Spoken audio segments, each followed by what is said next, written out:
Welcome to the Melanin Pals. Today, we are going to be talking about Final Fantasy VII from the State of Play address from Sony. If you did not catch that, then go hit up IGN, go hit up Sony on YouTube, and check out those videos. And in the State of Play address, we got information on not only an update for Final Fantasy VII Remake called Final Fantasy VII Remake Intergrade that's going to be featuring a prominent, popular, fan favorite character. We also got an update on the future of the series that not a lot of fans saw because it was a Japanese-only review.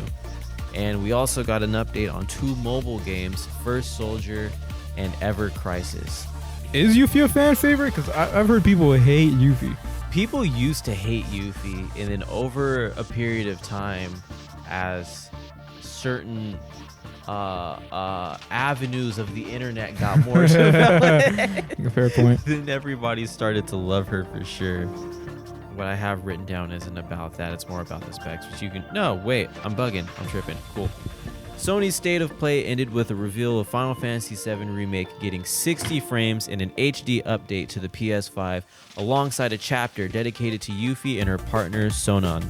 Many fans were left wondering how the game would incorporate the optional but loved characters from the OG Final Fantasy VII, and with this episodic release, this leaves a possibility open for fan favorites to no longer be optional.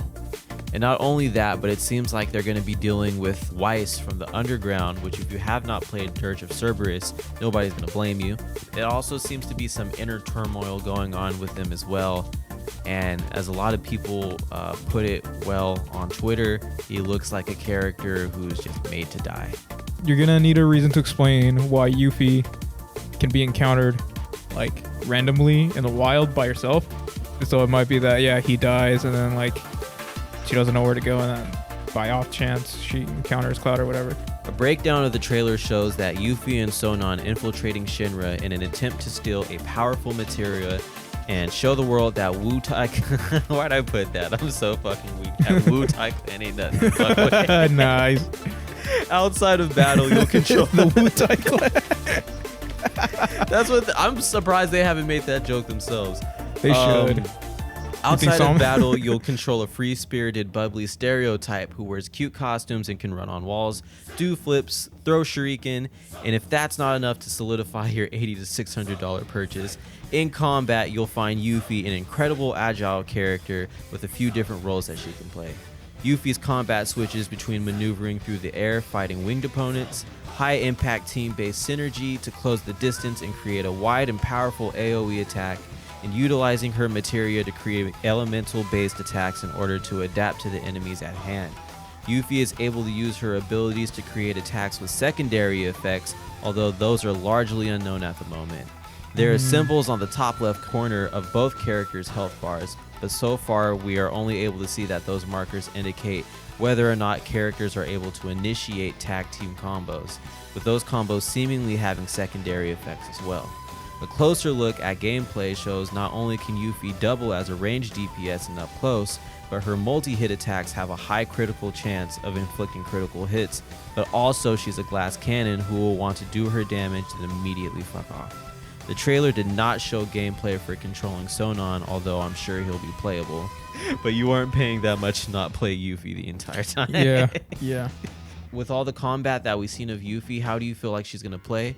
Do you feel like her play style and her mini boss and her two boss battles possibly are going to be enough to justify having to switch over?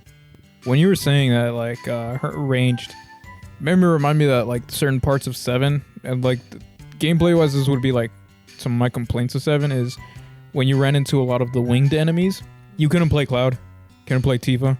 You would have barely play Barret, bro. Yeah, you would have to use Barret because, like, that's the only way you could shoot at them. Mm-hmm.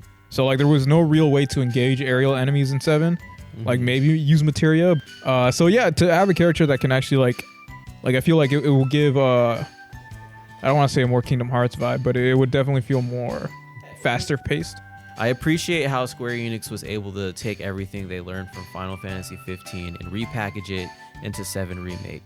With the reveal of episode Yuffie and the cameo including Weiss from Dirge of Cerberus, should we expect more episodes not only in Final Fantasy VII Remake, but for future installments as well?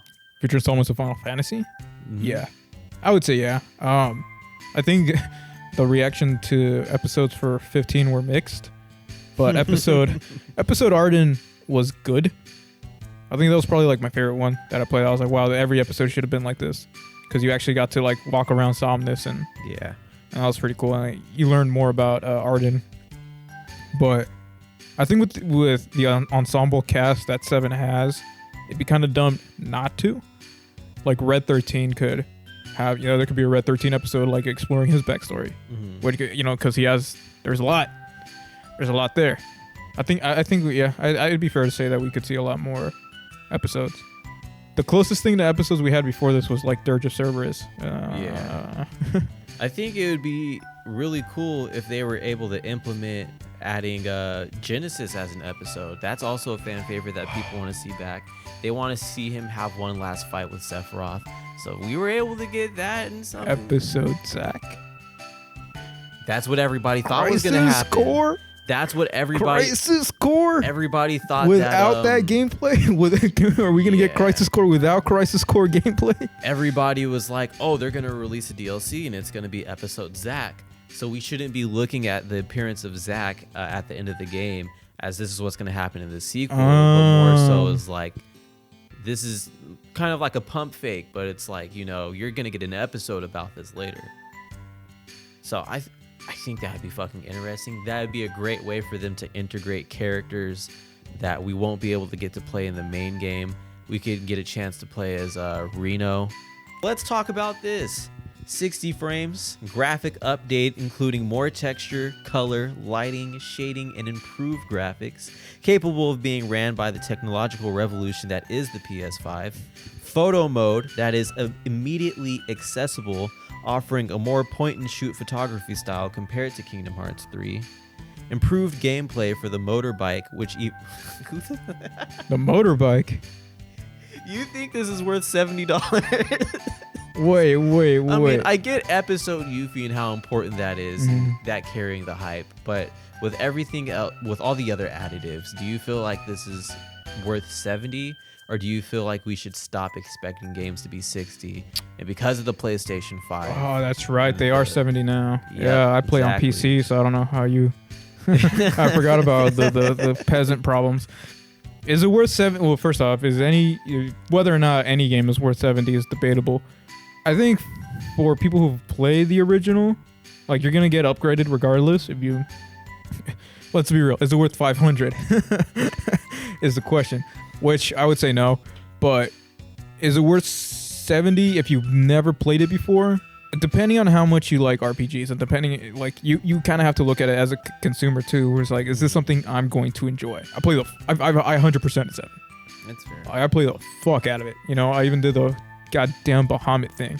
I got all the achievements, so I definitely, like, I didn't feel cheated out of that game because I'm like, yeah, there's enough here. Like, I played well over 60 hours. Is it worth 70 if you played the original? I don't think so. Like, everything you listed, is that worth 70? No. But if you're someone who's like, maybe you didn't have a PS4 for whatever reason, or maybe like you've never played Final Fantasy 7, you're like, yeah, let me give it a shot. Is the game worth 70? Again, debatable. I feel like it is. I did some quick maths, some quick adding up. 1 + 2 is 3. Because this is looking to potentially be the most expensive PlayStation 5 game if you look at it. If you don't have a PlayStation 5 or a PlayStation 4 or a copy of Final Fantasy 7, then you're spending $600 and over it easy. There's nothing you can do about it. Shit. So if you're an OG Final Fantasy 7 fan, do you feel comfortable spending $600 for everything that you're getting? Of course, there's other games for the PlayStation 5. Well, you have to buy those. Of course, you're getting, Final Fantasy 7 Remake along with the episode. Well, you're going to have to pay for the DLC. We don't know if the DLC is entirely worth it yet. So if it's something that you want to continue into as a fan, but you don't have either because you're living in a hole or you're poor, that's going to have to be a tough $600 for you to come up with. Now, if you have a PlayStation 4, but you don't have a PlayStation 5, but you have the game, much like you and I, then we have to figure out how to either get $400 or we have to get $500 for the disc version. However, in the trailer, it explicitly says that in order to transfer the data, you need a disc hard drive. So regardless, you're gonna be paying $500 if you don't have a PS5. Wait, the disc? You need a disc drive? You need a disc hard drive in order to transfer the data. Wait, so what is does the regular just have a solid state, or the cheaper, the 400 have? I think the 400 is the digital and the 500 is disc. Do you need the Final Fantasy VII disc? Yeah, if you bought digital, you might have to rebuy that game. So a lot of people are hearing us talk about Vincent and Kate Sith like, who the fuck are these people? I've never heard of this shit. What's going on with the plot? Normies.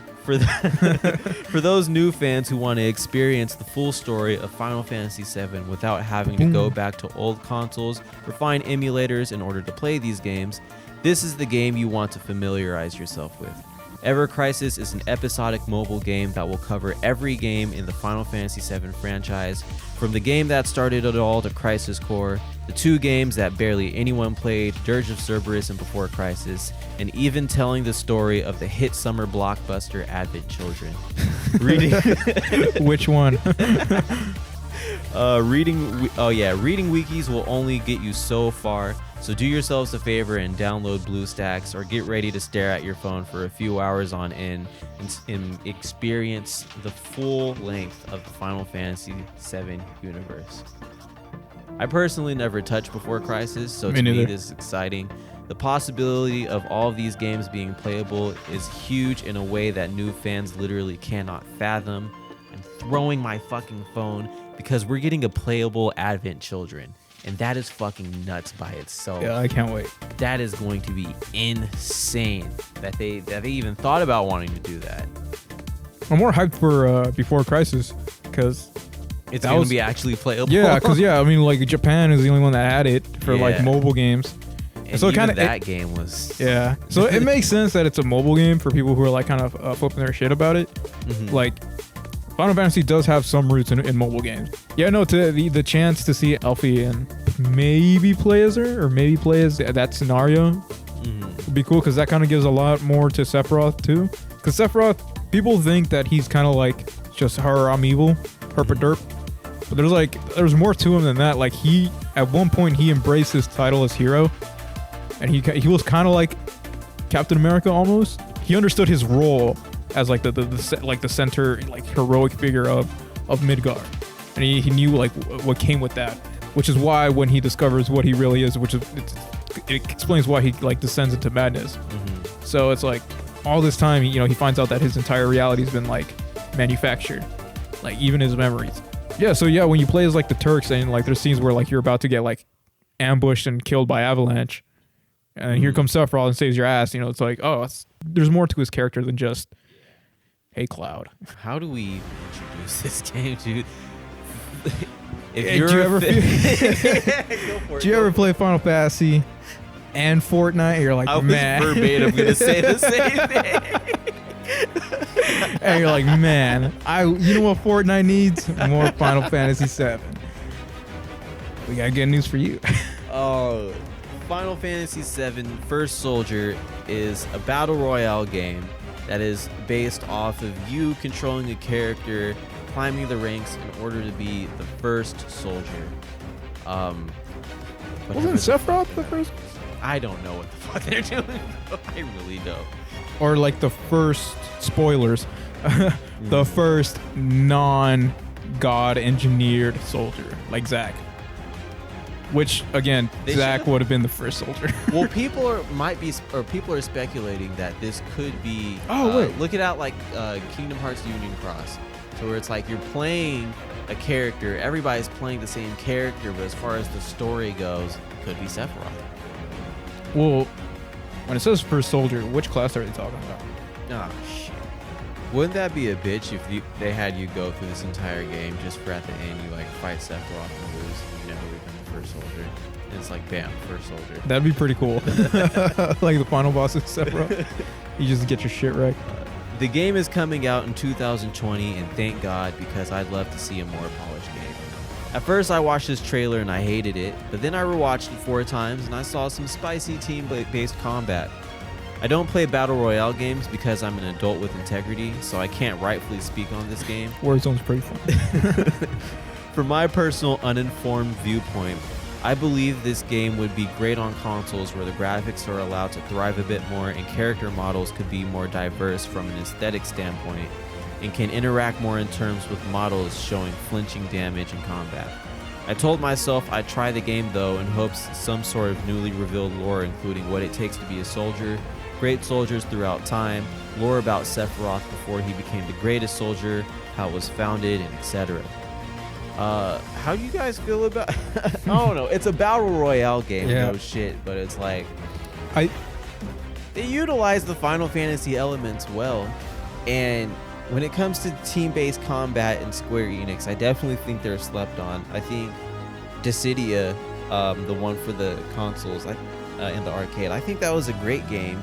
It kind of suffered a bit of the Pokken thing where it's like it didn't really get how accessible it was and how you could play it with people was mainly based on online, and a game like that just can't really thrive when it compares to other games that you play offline in a competitive environment. From what I've seen, I mean, yeah, if you want to shoot somebody, if you want to stab a nigga in the face, if you want to kick him, you could do it. You're the first soldier. Who gives a shit? It just looks that long pause. I don't want to say bad. It just looks ugly. It just it's coming out in 2022. It is mobile. It's mobile, which is the worst thing about it, honestly. Yeah. It could have been a free game. Yeah. It could have been the 15 multiplayer we deserved. It's just my thing about battle royales is I think battle royales with abilities fundamentally don't work, because then you kind of get rid of, maybe it's just me because I've watched battle royale, people forget where that term comes from, but I actually watched the movie Battle Royale. That's a good fucking movie too, by the way. The first one. Yeah. We don't talk about that one. The idea of you're just a dude who has access to whatever you can find, maybe a gun, maybe a sword, maybe, that always made sense to me. So when you incorporate things like being able to shoot a Kamehameha or like put up a Reinhardt barrier, it's like that. Fundamentally, you kind of get rid of that feeling. It's not really battle royale at that point. That fucking barrier. Yeah, it's just kind of massively multiplayer with one life, with no respawn, is what it is.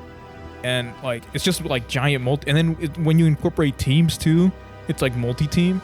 It's like a giant PvP off of an MMO rather than like a Yeah, so like when you incorporate abilities, it kind of like it dilutes it. So because then like you're not really like, it's not really battle royale, because battle royale like just kind of like, which is why I think Warzone might be the best battle royale, and I know people will disagree, because it's not about building building 15-foot skyscrapers like in fucking Fortnite and like shooting shotguns and shit like that. It's just like Warzone is literally you drop in, you run around. If you can find a gun, you're good. If you can find a good gun, you're even better. And then like if you can find a car, a helicopter, you're golden. And then after that, it's just who shoots who first and who's more accurate. So there you guys have it. You have the Final Fantasy VII. What the fuck is that shit called again? Intergrade. Nobody knows what the fuck that means except the Japanese. They're integrating Yuffie into the story. You have Final Fantasy Ever Crisis that's going to be retelling the Final Fantasy VII franchise, and you have Final Fantasy First Soldier, which is going to be the 2022 game of the year. If you're waiting for the battle royale of your dreams, that is the game, so keep on waiting. I think this is shadier business practice than what Nintendo's been getting into recently, honestly. We'll wait and see. But it's Final Fantasy, so I'm not going to say shit about it. We'll wait and see, because the whole upgrading with a disk drive? Yeah, I don't know about that. Maybe they'll change it. Because I don't know. Fuck, man, I haven't remember the last time I bought a disc. Kingdom Hearts 3? Maybe? Yeah, no, Kingdom Hearts 3. Yeah. Go through our channel and watch some of our older videos. Subscribe if you want to see more. Hit that bell if you want to be notified from when the realest niggas on the block drop another video. Ba-boom. Thank you guys for watching. I don't know whether you should go out and buy a PS5 for this, but I guess time will tell. We'll all see in June. All right. Take it easy.